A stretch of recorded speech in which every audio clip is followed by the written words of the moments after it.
নমস্কাৰ শ্ৰদ্ধাৰ শিক্ষাগুৰুসকল, আশা কৰোঁ আপোনালোকে ভালেই আছে।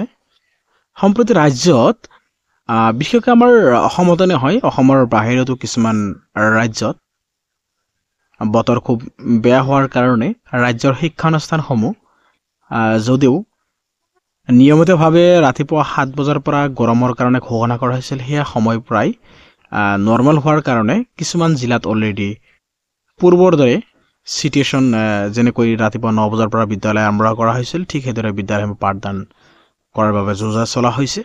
আৰু বিশেষকৈ গোৱালপাৰা জিলাত আজিৰে পৰাই নিয়মিতভাৱে পূৰ্বৰ দৰে বিদ্যালয় পাঠদানৰ যিটো সময়সূচী আছিল, সেই সময়সূচী বাহাল ৰখা হৈছে।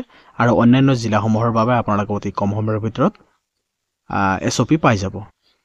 শ্ৰদ্ধাৰ শিক্ষাগুৰুসকল, বিশেষকৈ ইলেকশ্যনৰ ৰিজাল্ট নোহোৱালৈকে, অৰ্থাৎ যি MP ইলেকশ্যন, সেই MP ইলেকশ্যনৰ কাৰণে আমি 4 তাৰিখলৈ বাট চাব লাগিব।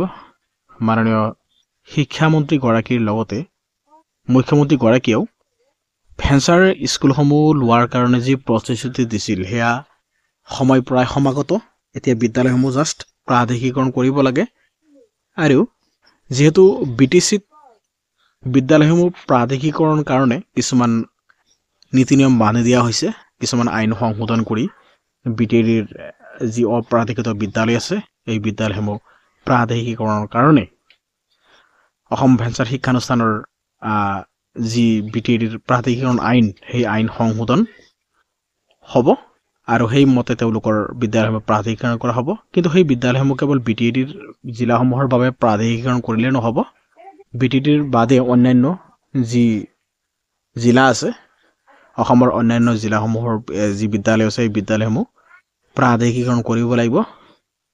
আৰু সময় প্ৰায় সমাগত 4 জুনৰ পিছত শিক্ষামন্ত্ৰীগৰাকী আৰু মুখ্যমন্ত্ৰীগৰাকীয়ে কথা দিয়া অনুসৰি যদি কাম নহয়, তেতিয়াহ'লে নতুন পৰৱৰ্তী ষ্টেপ আগবাঢ়িব লাগিব। আশা কৰোঁ এইবাৰ কাম হ'ব। ৰাজ্যত শীঘ্ৰে আৰম্ভ হ'ব বিদ্যালয়ৰ অতিৰিক্ত প্ৰাদেশিকৰণ প্ৰক্ৰিয়া। আৰু 2020ৰ BTRৰ চুক্তি অনুসৰিয়েই বিদ্যালয়সমূহ প্ৰাদেশিকৰণ কৰা হ'ব। বিশেষকৈ নিৰ্বাচনী আচৰণবিধি উকলি যোৱা মাত্ৰই চূড়ান্ত হ'ব সিদ্ধান্ত। নিৰ্বাচন আচৰণবিধি আৰু মাত্ৰ 4টা দিন, এই 3-4টা দিন সময় যোৱাৰ লগে লগেই নিশ্চয় ভাল খবৰ আহিব বিদ্যালয় প্ৰাদেশিকৰণ সম্পৰ্কে। প্ৰাদেশিকৰণৰ বিশেষকৈ BTD জিলাত আপোনালোকে জানে, শ্ৰদ্ধাৰ শিক্ষাগুৰুসকল, আপোনালোকে জানে BTDৰ যি বড়ো মাধ্যমৰ শিক্ষানুষ্ঠান আছে, সেই শিক্ষানুষ্ঠানসমূহ কণ্ডিশ্যন নোহোৱাকৈ প্ৰাদেশিকৰণ কৰিব। আৰু BTDৰ যি অন্তৰ্গত বড়ো মাধ্যমৰ স্কুল আছে, এই স্কুলৰ ক্ষেত্ৰত কিছুমান আইন সংশোধন কৰি বিদ্যালয়সমূহ প্ৰাদেশিকৰণ কৰা হ'ব। কিন্তু তেওঁলোকৰ বিদ্যালয়সমূহ প্ৰাদেশিকৰণ কৰাৰ পিছত ৰাজ্যৰ অন্যান্য যি জিলা আছে, অন্যান্য জিলাৰ স্কুলসমূহ কি হ'ব? যিহেতু কিছুমান পোষ্ট ড্ৰপ আউট হৈ গ'ল, লগতে কিছুমান বিদ্যালয় বাদ পৰি গ'ল ইউটাছৰ খেলিমেলি হোৱাৰ কাৰণে, গতিকে নিশ্চয় এই বিদ্যালয়সমূহ ল'ব লাগিব। কেৱল BTDৰ কাৰণেই নহয়, অন্যান্য জিলাৰ যি অপ্ৰাদেশিত বিদ্যালয় আছে, এই বিদ্যালয়সমূহ কিন্তু এইবাৰ আইনৰ আওতাৰে আনি প্ৰাদেশিকৰণ কৰিব লাগিব। আৰু যি অভিযুক্ত আইন আছে, এই অভিযুক্ত আইন 2017-18 যি এই আইনটো সংশোধনৰ নিশ্চয় দৰকাৰ আছে।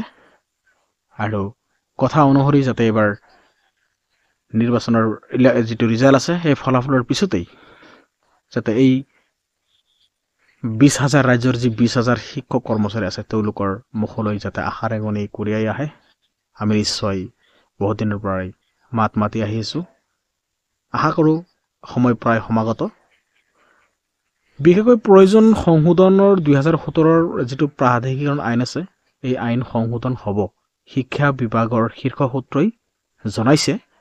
গতিকে শিক্ষা বিভাগৰ যিটো শীৰ্ষ সূত্ৰই জনোৱা অনুসৰি আইন সংশোধনৰ নিশ্চয় পূৰ্ণ সম্ভাৱনা আছে। আইন সংশোধন কৰি যি অভিশপ্ত আইন, এই আইন ৰাইজৰ কাৰণে খুব ভয়ানক, এক ভয়ংকৰ আইন।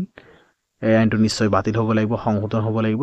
আৰু যিহেতু আমাৰ সংবিধানখন অনমনীয় সংশোধনী আইন, গতিকে আমি নিশ্চয় এই ৰাজ্যৰ যি অভিভপ্ত আইন আছে এই আইনটো নিশ্চয় সংশোধন হ'ব।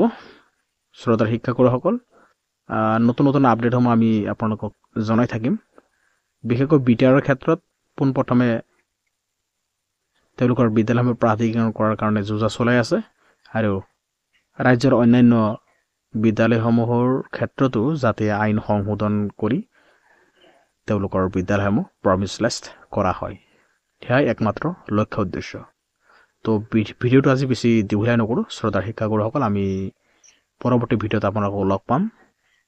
ধন্যবাদ।